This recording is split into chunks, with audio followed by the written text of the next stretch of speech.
In the dry savanna near Lake Eyasi in northern Tanzania, there is a community that still lives much like their ancestors did thousands of years ago. In a world that never stops accelerating, is this way of life outdated, or is it something humanity has unintentionally lost?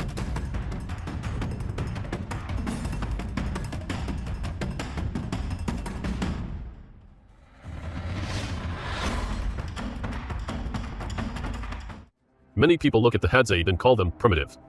No watches, no fixed work schedules, no permanent houses, no storage filled for months ahead. In a world where everything is measured by speed and productivity, this way of life seems to stand outside the current of modern times.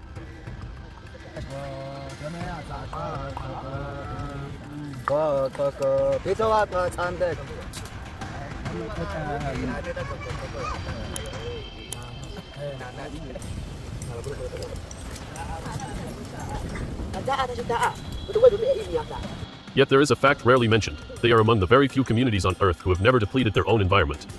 In the dry savanna near Lake Eyasi in northern Tanzania, the Hadzabe do not live separated from nature, they exist as part of its ecosystem.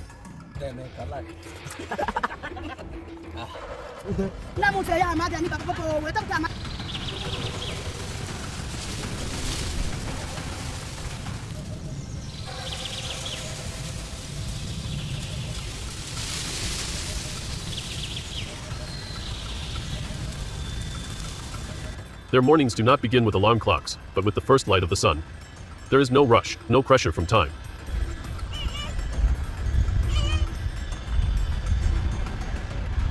They observe the direction of the wind, listen to the sounds of birds, and notice fresh signs on the dry ground. For them, nature is not a resource to exploit, but a relationship to maintain. A group of men leaves camp early, carrying wooden bows and arrows crafted by hand from natural materials. There are no modern devices or technological support, only experience passed down through generations.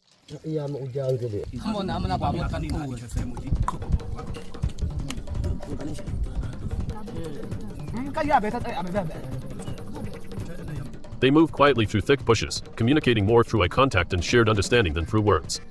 Every step is calculated, every mark in the sand carries information.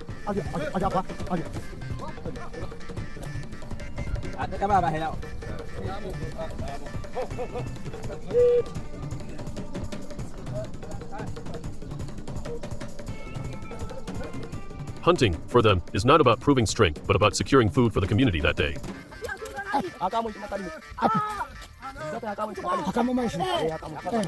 Tracking requires patience, the ability to read the terrain, and precise coordination among members. Even a small mistake can mean losing the opportunity under the dry heat of the savannah.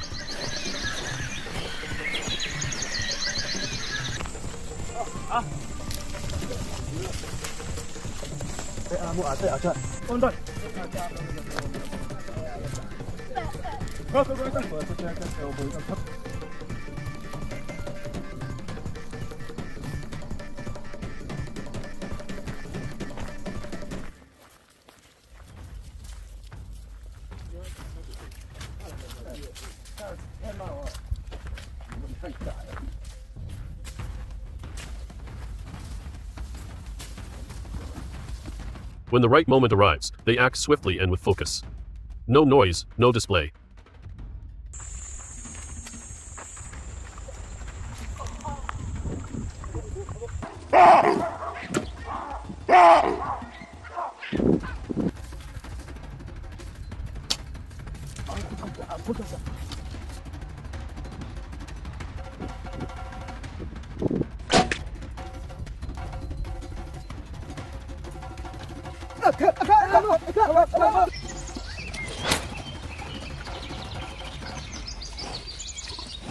When the animal falls, there is no excessive celebration, only a moment of quiet respect. For the Hadzabe, it is not a victory, but part of a natural cycle, where one life ends so others may continue.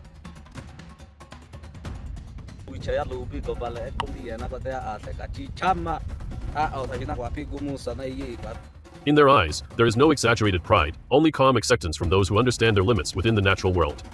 And so the question remains, is this way of life truly outdated, or is it a form of sustainability that the modern world is slowly forgetting? If this story about the Hadzabe offers you a new perspective on enough and sustainability, don't forget to hit like to support the channel.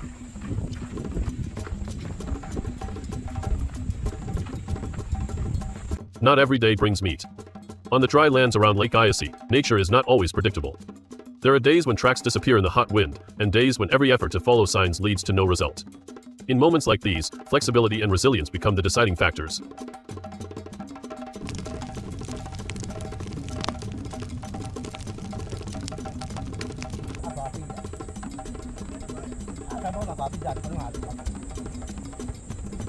Sometimes, they turn to a small animal that lives underground, the aardvark. It is not an easy target. The only sign is often a patch of freshly disturbed sand. When they sense movement below, everything must happen quickly and accurately.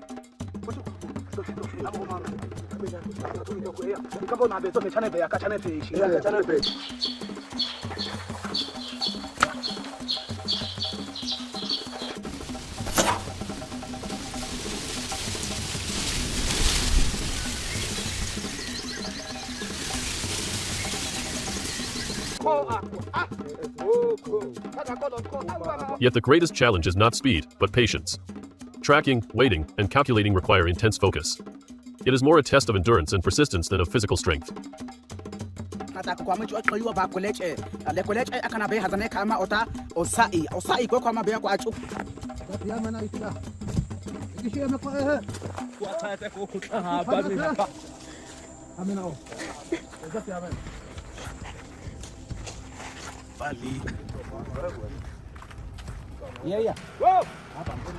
But hunting is not their only source of energy. For the Hadzabe, honey is an important part of their diet, especially when other food sources are scarce. Honey provides high energy and can be found in wild beehives high above the ground. To reach it, they climb trees using only their hands and use smoke from dry grass bundles to gently calm the bees before collecting what they need. Every movement involves smooth coordination among members, as safety is always the top priority. They're going for it. They haven't put any smoke in the hive yet, but some guy's pulling.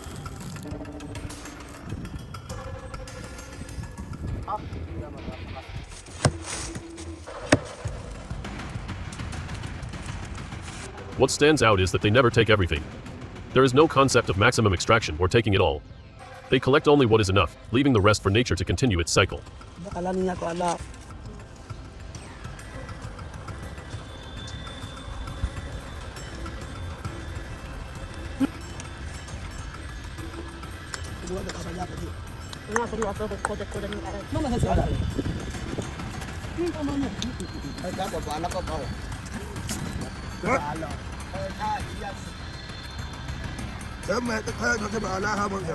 In Hadzabe tradition, food does not belong to an individual.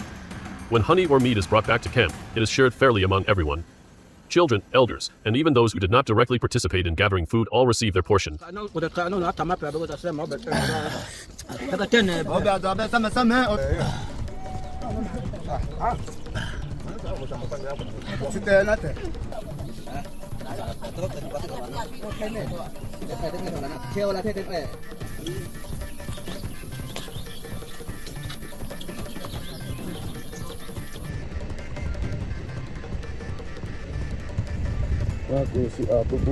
It is this philosophy of just enough that makes a significant difference. They do not overstore for a distant future, nor do they aim to possess more than others. Each day is lived fully within the limits of that day. If they find plenty, they are grateful. If they find less, they adapt. There is no panic, no pressure to always have more than yesterday.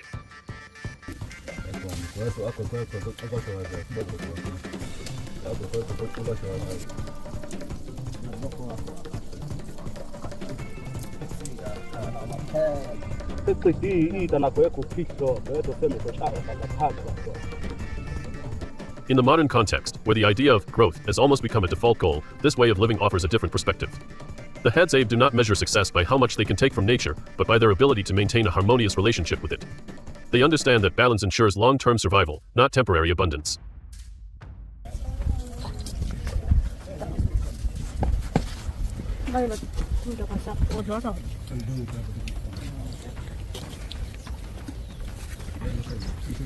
Resilience in every food search and the spirit of just enough in sharing have built a strong foundation for this small community. And in a world increasingly focused on wanting more, faster, and bigger, this lifestyle raises a quiet question. If we learned to stop at enough, would things be different? Can a lifestyle based on not stockpiling and taking only what is needed exist in modern society? Share your thoughts in the comments below.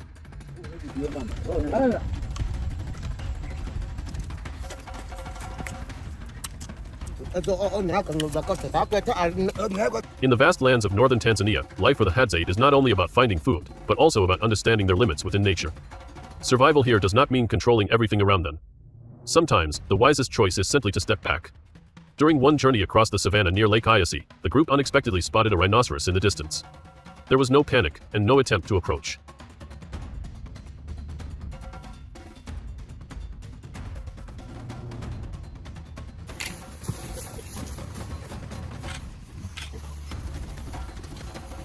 They observed quietly, assessed the distance and direction, and then chose a safer path around it. There was nothing to prove. No unnecessary risks to take. For them, understanding the boundary between humans and wildlife is an essential part of survival.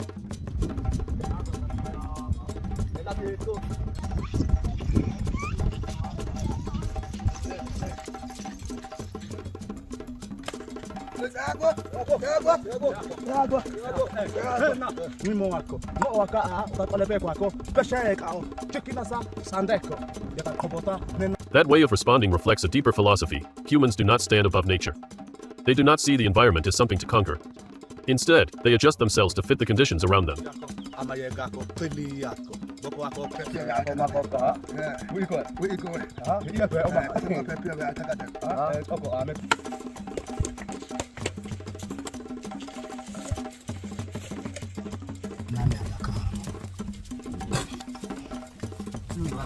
If water sources shift with the seasons, they move accordingly.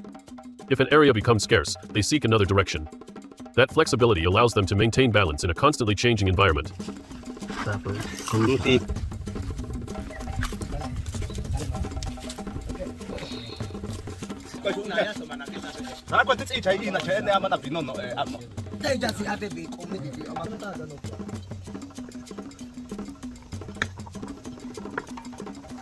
In recent years, harsher weather has made natural water sources around the lake more limited.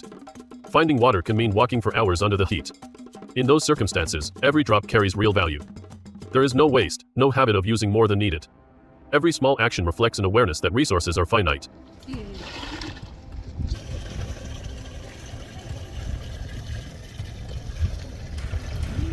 Spending time with the Hadzabe, one quickly notices a simple yet powerful principle. Every decision revolves around the question, is this enough for today? They do not store long-term, do not seek to own land, and do not pursue unlimited expansion. What matters most is not having more, but maintaining harmony between people and the environment, and among people themselves.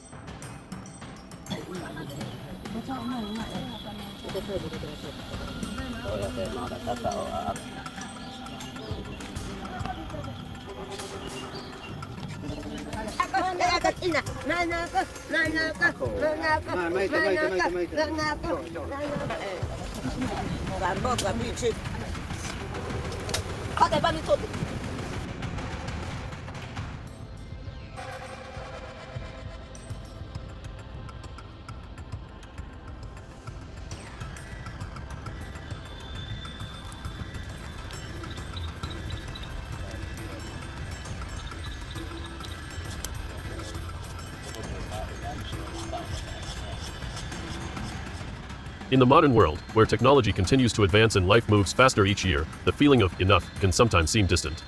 Comfort increases, but so does pressure.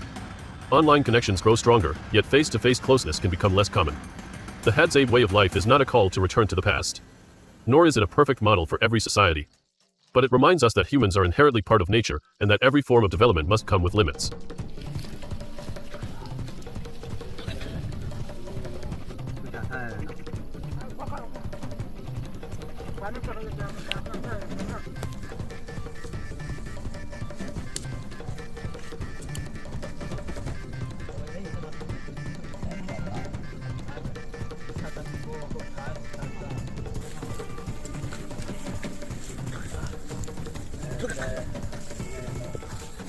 A day on the savannah comes to an end as the sun slowly lowers. There is no 5-year plan, no long-term growth target. There is only the present moment, the community, the sharing, and a sense of fulfillment in what already exists.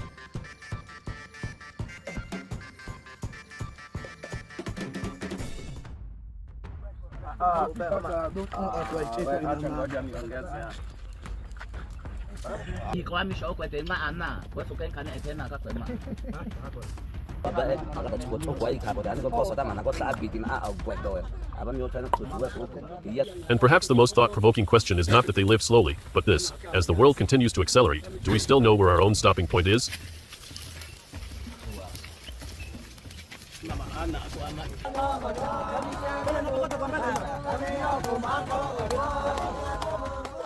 A day in the life of the Hadzabe comes to a close in peace and a sense of fulfillment. Not because they have more, but because they understand how much is truly enough. In a world that never stops accelerating, perhaps what matters most is not how fast we move, but whether we can still feel our connection with nature and with one another.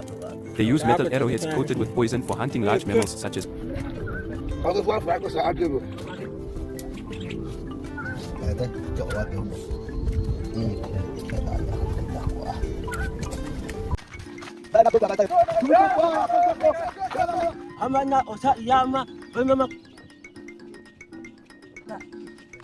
The Hadza hunt a variety of animals, including antelope, baboons, birds, and small mammals. Hunting is a significant part of their culture, and meat provides essential protein in their diet.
Aku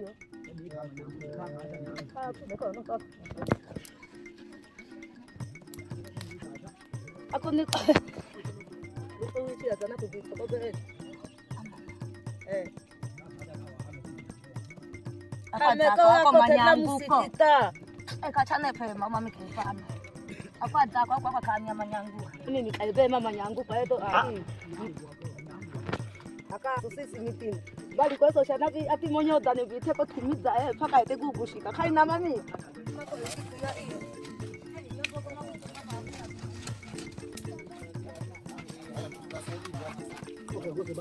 Sema mana kwa hapa. Kwa sababu.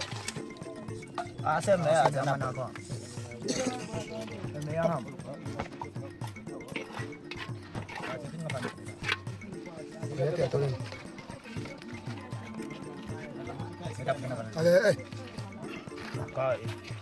Aku juga tu ada juga. Bukan beda juga. Kamu kan kau tiada mana aku sudah ini mana. Kau pun tak. Lami maka lebar ka ubi. Aku.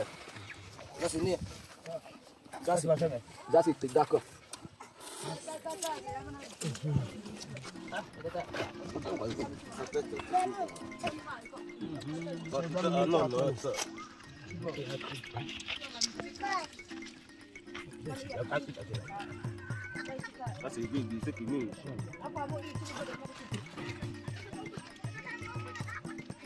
Oh, kita buat ini nak buat apa sesuatu.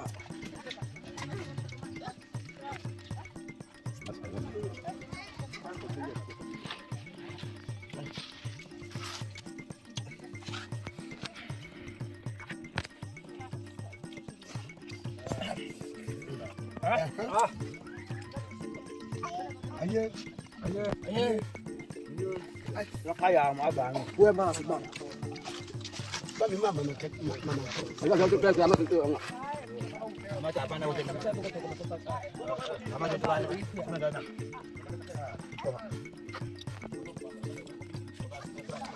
Apa? Oh, apa tu mama? Wah, kaya apa kau?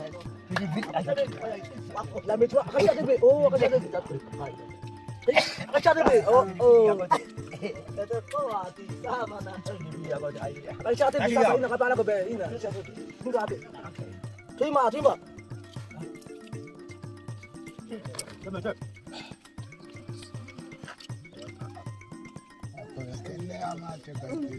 Apa kau mama aja? Boleh apa kau ini?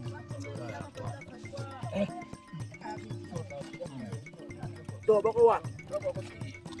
Wah, jangan macam tu itu soal apa? Pakai buat kena.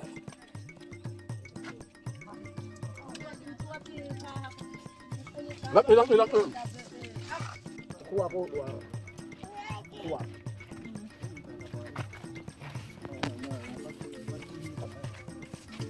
Itu gunanya nak tujuan.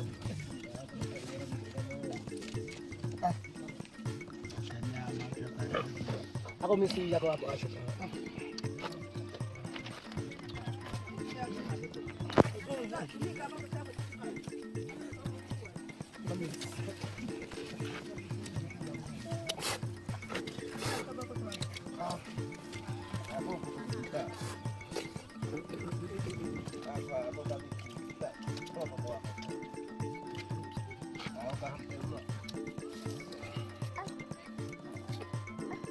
Prima bopi.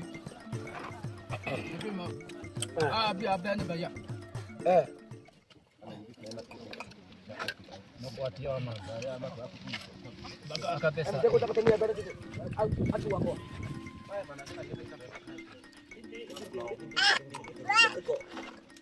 Acu.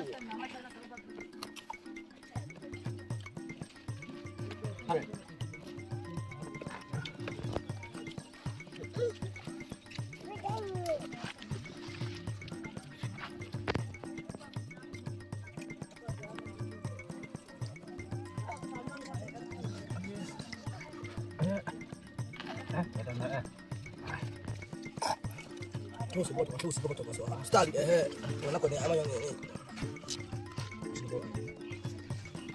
Saya mau kita jual mana aku mah.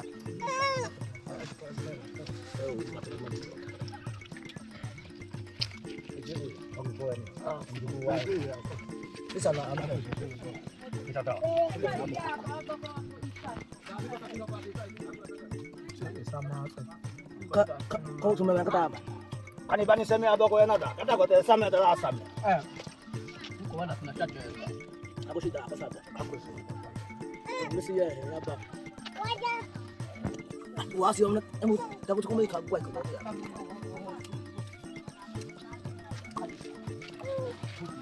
Abo mama nak kau iso nak. Mama nak kau ikut. Sini kabe. Sini beres makan minum kabe.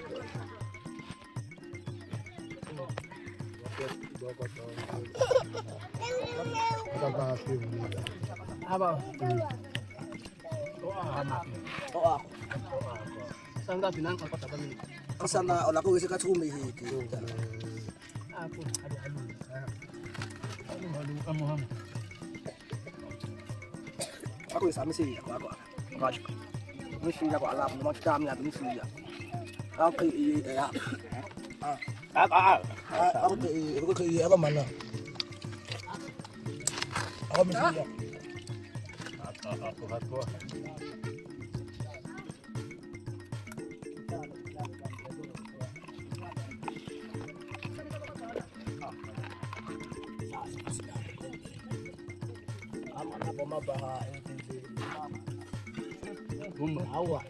Hawa om.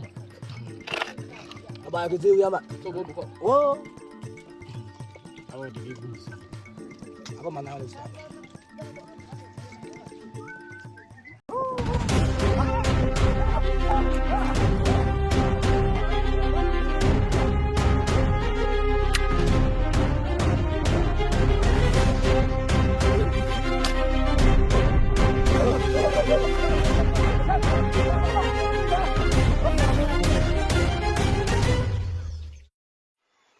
I used to think I understood what survival meant, until I stepped onto the dry, sun-scorched plains of northern Tanzania, near the edge of Lake Eyasi, and began walking with a Hadzabe. Here, there's no electricity, no agriculture, only land, wind, birdsong, and bare feet moving across hot sand.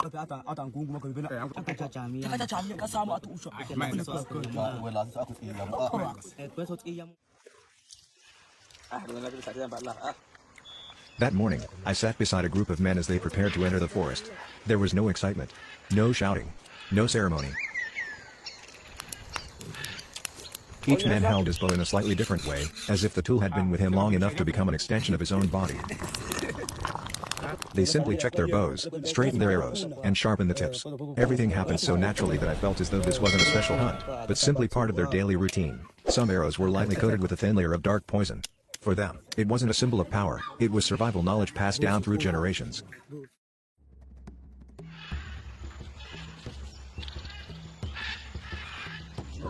Then they stood up and walked into the forest.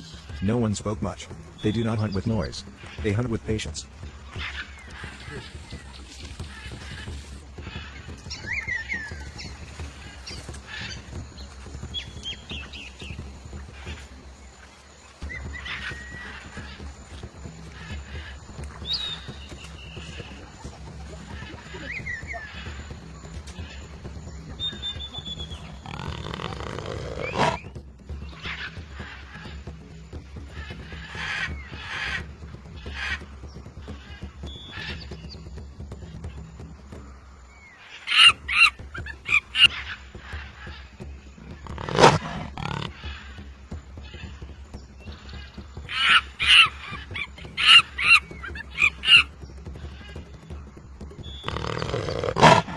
When the arrow left the bowstring, the poison ensured the wound would take effect more quickly.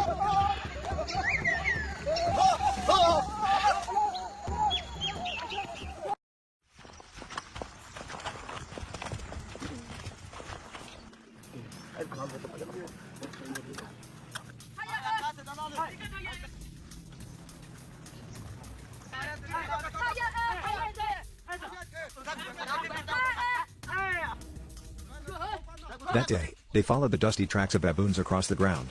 To me, the prints looked random and scattered. To them, they were an entire story written in the soil. They knew which animal was injured, which one had separated from the troop.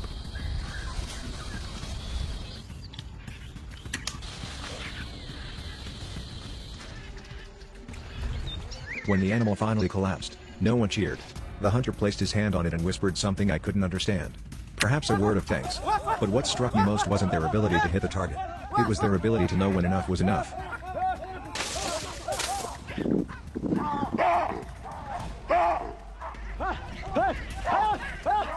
They didn't keep hunting simply because they still had time. There was no urge to take more just in case. They looked at the meat they had, understood it would be enough for the camp today, and began walking back.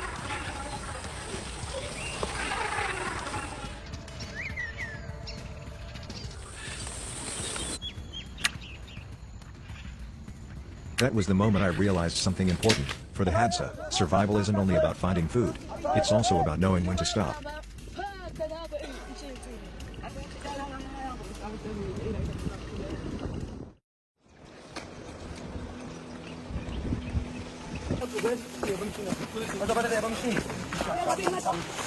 A black rhinoceros. Unpredictable. Extremely territorial. Strong enough to turn a small mistake into disaster. The lead hunter raised his hand, signaling us to stop. Out here, running is not escape. Running can trigger pursuit. The rhino snorted and scraped the ground. The air smelled of hot soil and wild animals. My heartbeat felt louder than the wind. A few seconds stretched into what felt like minutes. Then, thankfully, the rhino paused, turned away, and disappeared into the thorny bush. For a moment, no one spoke. We waited a little longer before moving again, slowly returning to the hunt. And I understood something. The most powerful moment of the day wasn't when an arrow hit its target. It was the moment when humans and raw wilderness looked directly at each other, and both chose restraint. Later that evening, I witnessed another part of their life. A quieter one. But one that revealed just as much about how this community survives. The women began building huts. Flexible branches were bent into a dome shape and covered with dry grass. The entire structure was finished in less than 2 hours. No concrete. No blueprints. No bank loans. These huts are not meant to last decades. They are built to be left behind. When food becomes scarce, the Hadza move. No storage units. No attachment to walls. In big cities, long-term stability often defines success. Here, success means knowing when it's time to move on.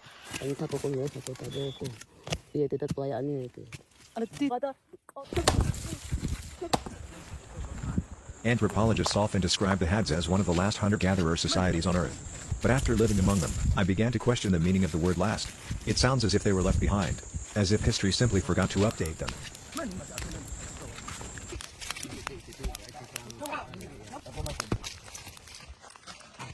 In reality, the Hadza often spend only a few hours a day finding food. The rest of the time is spent talking, laughing, repairing arrows, and playing with children. Their biological rhythm replaces the clock. Community replaces the schedule.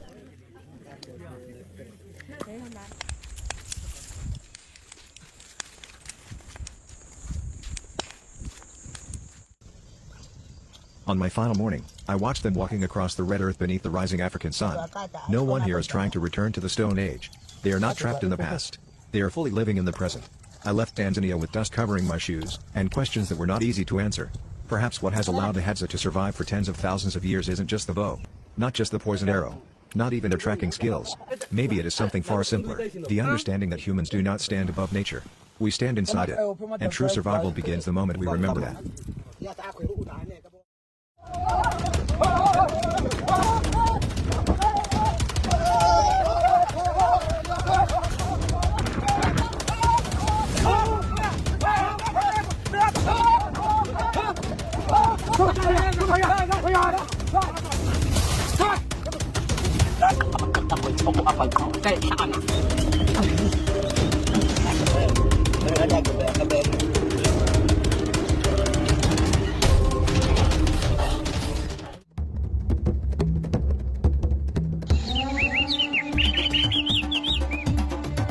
Today, we step into a thrilling challenge with the people hailed as the last hunters of the African continent, to witness the breathtaking chase where humans face dangerous wild creatures directly, the Hadzabe tribe. Dawn has risen over the savannah. Silence fills the air. I stand in the Ada Valley, listening to the natural sounds of the wilderness. Here, I join the Hadzabe hunters to begin a day of ancient hunting rituals. For thousands of years, the Hadzabe tribe has lived in harmony with nature, relying on instinct, skill, and profound understanding of their surroundings.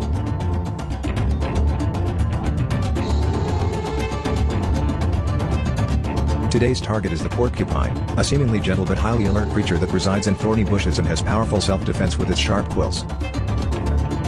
Hunting porcupines is not merely about food, it is a way to cultivate patience, tracking skills, and subtle hunting strategies for every hunter.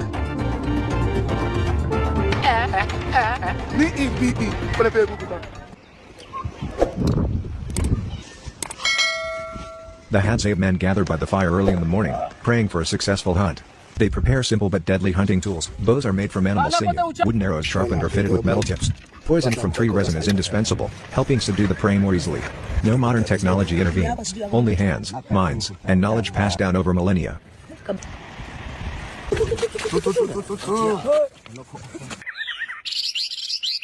The hunt begins once everything is ready. Every step is calculated. They glide through the grass like shadows, blending with the rustling of leaves. Walking against the wind is essential, ensuring that the prey does not detect their scent. The Hadzabe hunters assign rules carefully. The lead hunter observes all signs, while the others remain ready if the prey appears. Throughout, subtle signals are exchanged for perfect coordination. Can you guess which role becomes the most crucial in that decisive moment? As the group approaches the area with the prey's tracks, absolute silence falls. Even the sound of a falling leaf is noticeable. The lead hunter signals the team to halt. They crouch, eyes fixed on the smallest movement. Once the porcupine is identified, they approach cautiously. Porcupines are agile and alert, often retreating into thorny bushes to avoid predators. Hunting them demands extreme patience, waiting for the perfect moment to strike. When the moment comes, arrows are released with precise strength and technique. Will the prey escape? The arrow hits its mark. The poison gradually takes effect. The animal staggers and struggles, trying to flee but fails.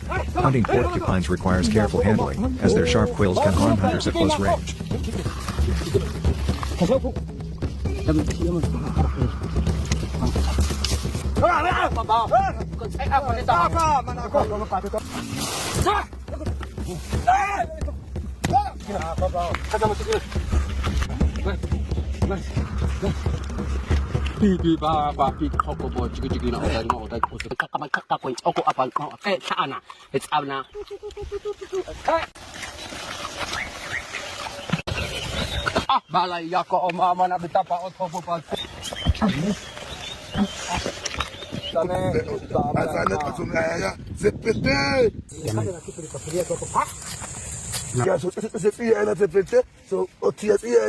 The spoils of the hunt are more than food, they are living proof of ancient hunting artistry.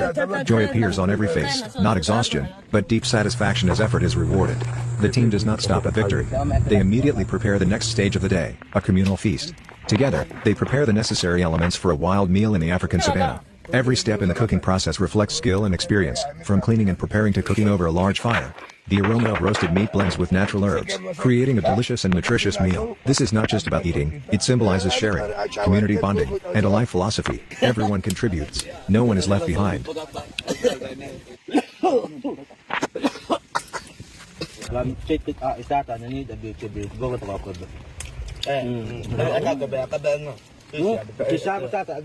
Beyond hunting and cooking, Hadzabe life teaches harmony with nature. Men hunt, women gather and care for children, all together building a free and egalitarian community. They live nomadically, entirely independent of the modern world, relying solely on intelligence, experience, and sharp instincts attuned to nature. Every hunting step, each arrow, every communal meal exemplifies the essence of ancient culture, living in harmony with nature, treasuring every moment, and expressing gratitude for the life given by the earth and sky. As the sun sets, the firelight illuminates their faces, revealing freedom, joy, and a unique identity preserved for thousands of years.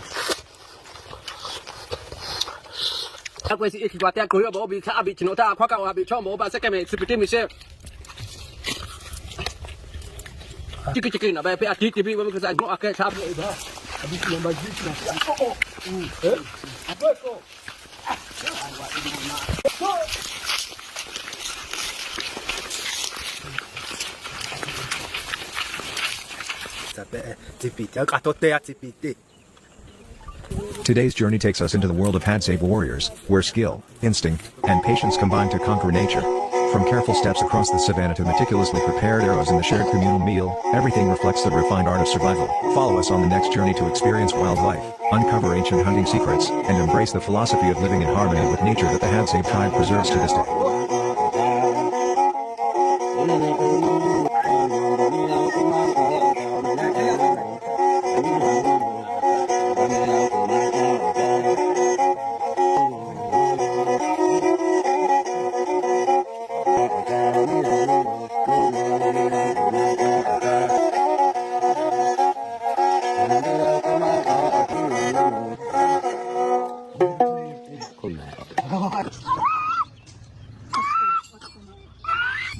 Majana inami. Sama pati. Jauh tu.